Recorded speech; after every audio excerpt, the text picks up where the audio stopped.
Son histoire a débuté à l'autre bout du globe. De son vrai nom, Jorge Mario Bergoglio, François voit le jour en 1936 à Buenos Aires, en Argentine, dans un milieu modeste.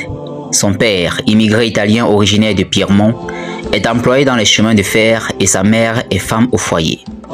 Toute sa vie, par ses engagements et son train de vie d'ascète, le pape des pauvres restera fidèle à ses humbles racines, jusqu'à être le premier à prendre le nom de François en hommage à Santo Francesco d'Assisi, Saint François d'Assise, fondateur de l'ordre des franciscains, mettant au cœur de leur existence pauvreté et simplicité.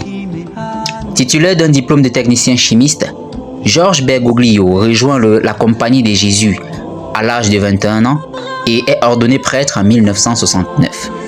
Nommé évêque auxiliaire par Jean-Paul II en 1992, il devient ensuite archevêque de Buenos Aires en 1998, puis cardinal et primat d'Argentine 4 années plus tard. Aurait-il pu devenir pape dès 2005?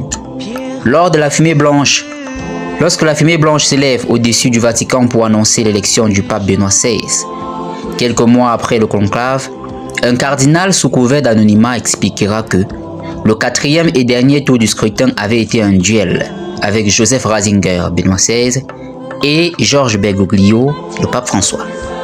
C'est pourtant indirectement grâce à Benoît XVI que l'Argentin accède à la papauté. Le 11 février 2013, le souverain pontife allemand sidère le monde entier en annonçant renoncer à ses fonctions, une première depuis le Moyen-Âge. 5 tours de scrutin aboutissent à l'élection de l'Argentin. Les cardinaux sont allés me chercher au bout du monde, réagit en plaisantant le 266e pape de l'histoire. Un pape de l'environnement durant son pontificat. Le Saint-Père navigue entre tentatives de concilier l'Église avec les enjeux de notre temps et prise des positions plus conservatrices. La défense de la cause des migrants est une constante d'un pape fustigeant tour à tour l'égoïsme, l'insensibilité et l'indifférence des pays riches. Un engagement qu'il porte également par des gestes. Il effectue l'un de ses premiers déplacements en juillet 2013 sur l'île de Lampedusa, porte d'entrée des migrants venus d'Afrique pour gagner l'Europe. En février dernier, dans une lettre adressée aux évêques américains, il dénonce encore avec virulence la politique des déportations massives défendue par le président Donald Trump. Le pape François marque également profondément les esprits avec son encyclique Laudato Si.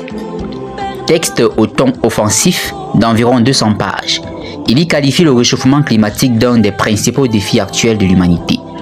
Celle-ci étant sommée de prendre conscience de la nécessité de réaliser des changements de style de vie, de production et de consommation. François s'inscrit en revanche dans une ligne plus traditionnelle de l'Église lorsqu'il s'agit de se positionner sur des sujets de société tels que l'homosexualité ou le mariage des prêtres. En 2023, tout en affirmant que criminaliser l'homosexualité est un tort, il insiste sur le fait qu'il s'agit d'un péché. La même année, sur la question du célibat des prêtres, il souffle aussi sur le chaud et le froid, en déclarant ne pas être prêt à revoir cette obligation. Puis d'ajouter « Nous verrons que le moment viendra où un pape peut-être le reverra ». Face aux multiples scandales d'abus sexuels commis par des prêtres, François se montre clair. Il ne cesse de dire sa honte et de demander pardon aux victimes. Des mots accompagnés de mesures comme la levée du décret pontifical sur des violences sexuelles ou l'obligation pour les religieux et les laïcs de signaler tout cas à leur hiérarchie décidée en 2019. Le pape François se heurte à des difficultés d'un autre ordre avec sa réforme de la bureaucratie du Vatican et plus précisément l'instauration des nouvelles règles dans le domaine financier. C'est celle-ci qui a suscité, d'après lui, la plus grande résistance au changement, confie-t-il dans Esper, son livre sorti au mois de janvier. Un amoureux de football et de littérature, avec cet ouvrage, le pape François aborde des sujets plus légers. Sa passion pour le football et pour le club de San Lorenzo n'est pas un secret. Un enthousiasme qu'il ne peut se satisfaire en regardant les matchs, puisqu'il fait vœu en 1990 de ne plus regarder la télévision, après avoir été exposé à des images sordides.